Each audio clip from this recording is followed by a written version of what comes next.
Hello friends and welcome back to Miss Jessica's Art Club. I started with a piece of scrapbook paper glued onto an old canvas I had.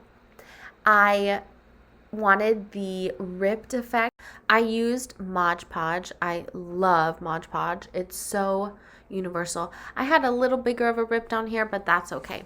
We are going to cover it up anyway. These are some things I collected. This is the Santa from the Little Debbie box. Don't judge. A tag that I found from last year. And then this is some border from a card that I just cut out. You can really use anything. Packaging, tags. This is some scrapbook paper that I found at Hobby Lobby. It says, "On the first day of Christmas, my true love gave to me." So sweet. So I'm going to cut out a little square of that. So now it is just me picking the spots for each of my elements of this collage. I decided to put the Santa down here in the corner. Classic. It just felt right. There he is, the little Debbie Santa. And then I wasn't sure what to do with this greenery. I set it up kind of like a centerpiece at first, but I wasn't really feeling that. And then I decided to put these on the edges. So this felt right. This felt really right. The beauty of collaging is gathering a bunch of elements and just seeing how they fit together. Things that usually might not go together. So I love collaging for that very reason. It's like a puzzle that you are just piecing together. It's beautiful when it all comes together at the very end.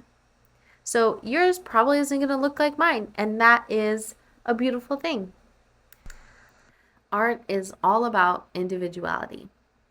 So now I needed to figure out where to put this snowflake. At the top, at the edge, on the bottom. The bottom is what ultimately felt right for this snowflake placement. So that is where she went, here in the bottom corner. And I used my fingers for this part because I was done with using that brush. But I would recommend using a little brush on the corners of your canvas. And we are also going to use gold foil. Ooh, I love using metal leaf and gold foil. It is the best. So in any area that you put down glue, when you kind of float over this metal leafing, it will cling to it. So I just went ahead and I put this around the edge. I put some in between here next to the chair just to fill that gap, but you can place it wherever your heart desires. I just wanted it to have a little extra special shine. So there it is. You can brush off the excess, and this is the final piece. Oh, I love how it came together, and I couldn't wait to style it. I knew right where it was going to go. I hope y'all enjoyed this project. Thank you so much for watching, and I'll see you next time.